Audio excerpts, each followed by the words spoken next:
பாலஸ்தீன அரசாங்கத்தை அங்கீகரித்த Ireland, Norway, Spain போன்ற நாடுகளுக்கு பிரதமர் டதஸ்ரீ அன்வார் இப்ராஹிம் பாராட்டு தெரிவித்துள்ளார். வரலாறு, மனித நேயம் மற்றும் நீதியின் பக்கத்தில் இருக்கும் அந்நாடுகளை வாழ்த்துவதாக தமது முகநூல் பதிவில் அவர் குறிப்பிட்டுள்ளார். பாலஸ்தீன மக்களின் சுய நிர்ணய உரிமை, இறையாண்மை மற்றும் கண்ணியம் ஆகியவற்றுக்கான அங்கீகாரம் இந்த அங்கீகாரம் என்று அன்வார் கூறினார். இந்த மைல்கல் மத்திய கிழக்கில் ஒரு நியாயமான அமைதியை அடைவதற்கு தங்களை நெருக்கமாக நகர்த்துகிறது என்று அவர் கூறினார். அயர்லாந்து, நார்வே மற்றும் ஸ்பெயின் போன்ற நாடுகளின் வழிகாட்டுதலை பின்பற்றுமாறு மற்ற நாடுகளுக்கும் அவர் அழைப்பு விடுத்தார். இதன் மூலம் பாலஸ்தீனிய நோக்கத்திற்கான உலகளாவிய விழிப்புணர்வும் ஆதரவும் அதிகரித்து வருகிறது என்பதை அன்வார் வலியுறுத்தினார். கல்வி அமைச்சராக ஃபாத்ரினா சிடேக் பதவி வகித்தது முதல் தமிழ் மற்றும் சீன பள்ளிகளின் தேவைகள் நிறைவேற்றப்படுவதாக துணை கல்வி அமைச்சர் ஓங்கா ஓ கருத்து தெரிவித்துள்ளார். தாய்மொழி பள்ளிகளை அவர் தொடர்ந்து தற்காத்து வருவதாகவும், மலேசியாவில் உள்ள அனைத்து தாய்மொழி பள்ளிகளையும் ஒற்றுமை அரசாங்கம் தொடர்ந்து தற்காத்து வருவதாகவும் அவர் கூறினார். மலேசியாவின் ஜனநாயகம் திறமைக்கு மாறாக பிரபலத்தால் கட்டளையிடப்படுகிறது என்று முன்னாள் பிரதமர் மகாதிர் தெரிவித்துள்ளார். தற்போது மலேசியா சிறப்பாக செயல்படவில்லை என்றும், ஏனென்றால் தேர்ந்தெடுக்கப்பட்டவர்கள் பிரபலமானவர்கள் என்றும் அவர் தெரிவித்துள்ளார். ஆனால் நாட்டை நடத்துவதில் திறமையானவர்கள் இல்லை என்று நிக்கி ஆசியாவுக்கு அளித்த பேட்டியில் அவர் தெரிவித்துள்ளார். தலைவர்களுக்கு ஒரு நாட்டை எப்படி ஆட்சி செய்வது என்று தெரியவில்லை என்றால் பின்னர் அதை உருவாக்க முடியாது. இன்னும் எதிர்காலத்தில் நம்பிக்கை உள்ளது. சிறந்த படித்த அல்லது நாட்டை நடத்துவதற்கு சிறந்த தகுதி உள்ள இளைஞர்களால் ஒரு புதிய அரசாங்கம் அமைக்கப்படலாம் என்று மகாதிர் கூறினார். தற்போதைய தலைவர்கள் ஸ்திரத்தன்மையை மீண்டும் கொண்டுவர அவர்கள் மாற வேண்டும் என்பதை விரைவில் உணர்ந்து கொள்வார்கள் என்று மகாதிர் தெரிவித்தார். பினாங்கு சுங்கை பக்காப் சட்டமன்ற உறுப்பினரான நூர் ஜம்ரி லத்தீப் இன்று நண்பகல் 1:38 மணியளவில் சப்ராங்ஜயா பொது மருத்துவமனையில் காலமானார். இன்று காலை உடல் நலக்குறைவால் சப்ராங்ஜயா பொது மருத்துவமனையில் அனுமதிக்கப்பட்டதாகவும், நண்பகல் 1:38 மணியளவில் அவர் காலமானதாகவும் தெரிவிக்கப்பட்டுள்ளது. மலேசியாவுக்கும் சீனாவுக்கும் இடையிலான இருதரப்பு உறவு கடந்த 50 ஆண்டுகளாக சிறந்து விளங்குவதாக துணை பிரதமர் டதஸ்ரீ டாக்டர் அஹ்மத் ஜாகிர் ஹமீடி தெரிவித்துள்ளார். மலேசியாவிற்கு வருகை தரும் சீன சுற்றுலா பயணிகளுக்கு 30 நாட்களுக்கும், மலேசியாவிலிருந்து சீனாவிற்கு செல்லும் சுற்றுலா பயணிகளுக்கு 15 நாட்களுக்கும் விசா இல்லாத நுழைவை அனுமதிக்கும் நடவடிக்கைகள் இரு நாடுகளுக்கு இடையிலான உறவை காட்டுவதாக அவர் கூறினார். சீனாவிற்கு உத்தியோகபூர்வ பயணத்தை மேற்கொண்ட அவர் தொழில்நுட்பம், தொழில் கல்வி, ஹலால் தொழில் மற்றும் வர்த்தகம் உட்பட பல விஷயங்களை கலந்துரையாடியதாக கூறினார்.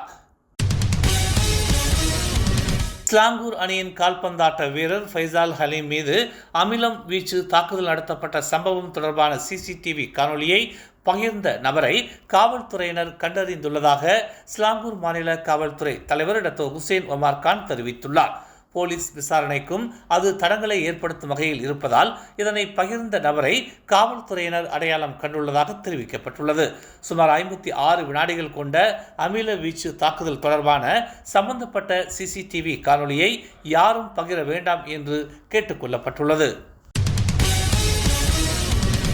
எதிர்க்கட்சி தலைவர் டதஸ்ரீ ஹம்சா ஜைனுடீனின் முன்னாள் அரசியல் செயலாளர் ஜைட் அமீர் மீண்டும் செஷன்ஸ் நீதிமன்றத்திற்கு அழைத்து வரப்பட்டுள்ளார். போலீஸ் படை உடனான குத்தகையுடன் தொடர்புடைய 3,50,000 வெள்ளி சம்பந்தப்பட்ட மற்றொரு ஊழல் குற்றச்சாட்டை எதிர்கொள்ள அவர் மீண்டும் செஷன்ஸ் நீதிமன்றத்திற்கு அழைத்து வரப்பட்டார். செஷன்ஸ் நீதிமன்ற நீதிபதி அவாங் கிறிஸ்னாடா அவாங் மாமூட் முன் குற்றச்சாட்டு வாசிக்கப்பட்ட பின்னர் 42 வயதான ஜைட் அமீர் குற்றமற்றவர் என்று ஒப்புக்கொண்டார். குற்றப்பத்திரிகையின்படி ஜைட் அமீர் நெக்ஸஸ் காப் குரூப் சென்ட்ரியான் பிர்காட் நிர்வாக இயக்குனர் வான் அசார் முகமது யூசோப்பிடம் இருந்து 3,50,000 வெள்ளி லஞ்சம் கேட்டதாக கூறப்படுகிறது. பூமிபுத்ரா மாணவர்களின் நலன்களை பாதுகாப்பதற்கான ஒரு அமைப்பாக யூனிவர்சிட்டி டெக்னாலஜி மலேசியாவின் நோக்கம் சீர்குலைக்கப்படக்கூடாது மற்றும் பராமரிக்கப்பட வேண்டும் என்று அம்னோவின் மகளிர் அணி தலைவி டாக்டர் நோராயினி அமாட் தெரிவித்துள்ளார். உயர்கல்வியில் பூமிபுத்ரா சமூகத்தின் பங்களிப்பை மேம்படுத்துவதும் நாட்டின் கல்வி அளவுகோலின் ஒரு பகுதியாகவும் அதன் அசல் இலக்காகவும் இருக்கும் தொழில் வல்லுநர்களை உருவாக்குவதுமே UITM குறிக்கோளாக இருக்கிறது என்று அவர் கூறினார். இந்த நாட்டில் உள்ள உயர் பொது நிறுவனங்கள் மற்றும் உயர் தனியார் நிறுவனங்களின் எண்ணிக்கை பூமிபுத்ரா அல்லாத அனைத்தையும் பூர்த்தி செய்ய போதுமானது என்று அவர் குறிப்பிட்டார். காசாவின் ஜபாலியாவில் உள்ள அல் அவுடா மருத்துவமனையை இஸ்ரேலிய துருப்புகள் முற்றுகையிட்டுள்ளதாக செய்திகள் வெளியாகி உள்ளது.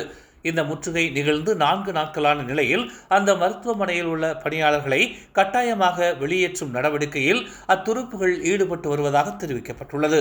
மருத்துவ பணியாளர் ஒருவரை இஸ்ரேலிய ராணுவம் பிடித்துள்ள நிலையில் மருத்துவ பணியாளர்கள் அனைவரும் காசா நகரின் மேற்கு பகுதிக்கு இடம்பெயரும்படி கட்டாயப்படுத்தப்படுவதாக மருத்துவமனை நிர்வாகம் அறிக்கை ஒன்றில் குறிப்பிட்டுள்ளது.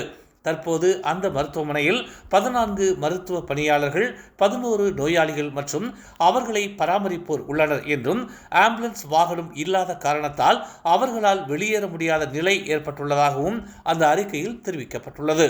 கடந்த ஆண்டு அக்டோபர் 7ஆம் தேதி முதல் இஸ்ரேலிய படைகள் மருத்துவமனைகளை குறிவைத்து தாக்குதல் நடத்தி வருவது குறிப்பிடத்தக்கது. தொடர்புத்துறை அமைச்சின் கீழ் இயங்கும் துன் அப்துல் ரசாக் ஒளிபரப்பு மற்றும் தகவல் நிறுவனமான இப்தார் மூலம் அமைச்சு இவ்வாண்டும் ஊடகம் மற்றும் ஒளிபரப்பு தொடர்பான 70க்கும் மேற்பட்ட பயிற்சிகளை ஏற்பாடு செய்துள்ளது. இதற்காக 15 லட்சம் வெள்ளி ஒதுக்கப்பட்டுள்ளதாக தொடர்புத்துறை துணை அமைச்சர் தியோனி சிங் தெரிவித்துள்ளார். இதில் 18 செயற்கை நுண்ணறிவு தொடர்பான சிறப்பு பயிற்சிகளும் உண்டு என்று தியோனி சிங் தெரிவித்தார். அரசு அல்லது தனியார் நிறுவனங்களில் இருக்கும் அனைத்து ஊடக பயிற்சியாளர்களும் இதில் கலந்து கொள்ளலாம். அரசு ஊழியர்களுக்கு பதிவு 30 வெள்ளி என்று நிர்ணயிக்கப்பட்ட நிலையில் தனியார் துறையினருக்கான பதிவு அவர்கள் தேர்வு செய்யும் பயிற்சிகளை பொறுத்தது என்று அவர் கூறினார். தலைநகரில் நுண் நற்சான்றிதழ்கள் 2024 கல்வி மாநாட்டை தொடக்கி வைத்து உரையாற்றுகையில் அவர் இவ்வாறு தெரிவித்தார். அமைச்சின் முயற்சிகளில் ஊடக பயிற்சியாளர்கள் அண்மைய தொழில்நுட்பத்தை கற்றுக்கொள்ளவும் பின்னர் அதை தங்கள் ஊடக பணியில் செயல்படுத்தவும் இது உதவும் என்று தியோனி சிங் நம்பிக்கை தெரிவித்தார். தமிழ் மலர் செயலி நம் சமுதாயத்தின் உரிமை குரலாய் உண்மையின் வாசமாய் மக்களுக்காக நாளும் மலர்கிறது தமிழ் மலர் நாளிதழ். சமரசம் இன்றி சத்தியத்தின் பாதையில் வெற்றி நடை போடும் தமிழ் மலரின் இன்னொரு புதிய அத்தியாயமாய் தமிழ் மலர் செயலி இப்போது அறிமுகமாகவிருக்கிறது உங்களுக்காக. மலேசியாவின் ஆகச் சிறந்த தமிழ் ஊடகமாய் உள்ளூர் தகவல்களை உடனுக்குடன் தெரிந்து கொள்ள மலர்கிறது தமிழ் மலர் செயலி. விரைவில் எதிர்பாருங்கள். மேலும் செய்திகளை தெரிந்து கொள்ள தமிழ் மலர் நாளிதழை பாருங்கள். எங்களோடு இணைந்திருக்க மலர் டிவியை பதிவு செய்து கொள்ளுங்கள். உறவுகள் மகிழ்ந்திட விருப்பம் மற்றும் பகிர்வு சேவையை சொடுக்கிடுங்கள்.